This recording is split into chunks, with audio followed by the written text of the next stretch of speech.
कयामत के दिन तक भी कभी कयामत का दिन तो कभी आना ही नहीं है और इसलिए बाबरी ढांचे का पुनर्निर्माण कभी होना ही। उत्तर प्रदेश के बाराबंकी जिले में आयोजित एक कार्यक्रम के दौरान मुख्यमंत्री योगी आदित्यनाथ ने राम मंदिर और बाबरी मस्जिद ढांचे को लेकर बड़ा बयान दिया। अपने संबोधन में उन्होंने कहा कि राम मंदिर निर्माण का संकल्प पूरा हो चुका है और अयोध्या में भव्य मंदिर बनकर तैयार है। उन्होंने आगे कहा कि बाबरी ढांचे के पुनर्निर्माण का सवाल ही नहीं उठता। मुख्यमंत्री ने अपने संबोधन में इसे आस्था और जन भावना से जुड़ा विषय बताया। कार्यक्रम में बड़ी संख्या में लोग मौजूद रहे। मुख्यमंत्री के बयान के बाद राजनीतिक हलकों में चर्चा तेज हो गई है। विपक्ष इस बयान को लेकर सवाल उठा रहा है, जबकि समर्थक इसे जन भावनाओं की अभिव्यक्ति बता रहे हैं। फिलहाल सीएम योगी के इस बयान ने प्रदेश की राजनीति में एक बार फिर हलचल पैदा कर दी है। आगे इस पर क्या राजनीतिक प्रतिक्रिया आती है, इस पर सबकी नजर बनी हुई है। Bureau report, the Bharat news TV, Barabanki. कयामत के दिन तक भी कभी कयामत का दिन तो कभी आना ही नहीं है और इसलिए बाबरी ढांचे का पुनर्निर्माण कभी होना ही। कयामत के दिन आने का सपना देख रहे हैं, ऐसे ही सड़ गल जाएंगे, कभी वह दिन आने वाला नहीं है।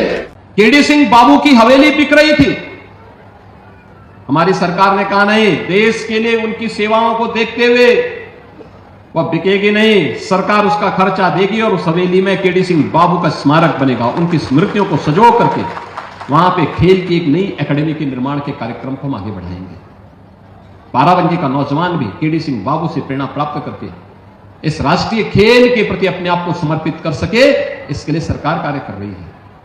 अन्नदाता किसानों को सम्मान देने के लिए ही आदरणीय प्रधानमंत्री जी ने यहां के प्रगतिशील किसान श्री राम शरण वर्मा जी को पद्म पुरस्कार से सम्मानित करके हर किसान को सम्मानित किया था।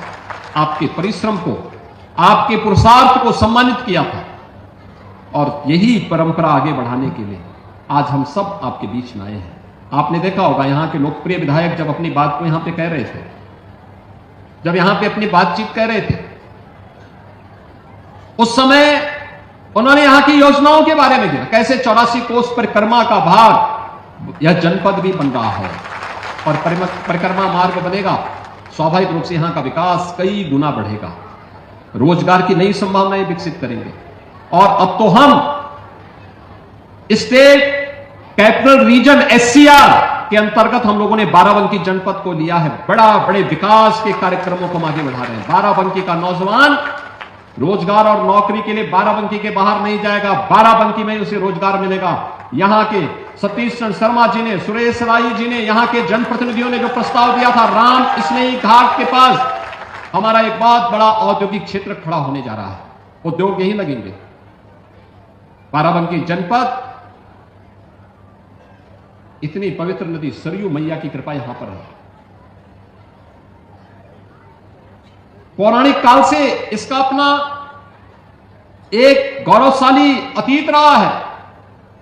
तब एक अतीत गौरवशाली है तो वर्तमान भी गौरवशाली होगा और भविष्य को भी और भी गौरवान्वित करने वाला क्षण के रूप में बदलने का काम अब एक डबल इंजन की सरकार करने जा रही है।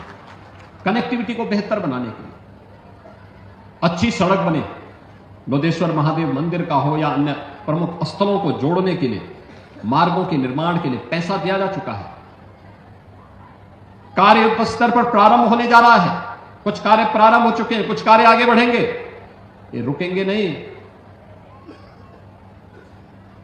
ये रुकने वाली सरकार नहीं है, डिगने वाली सरकार नहीं है।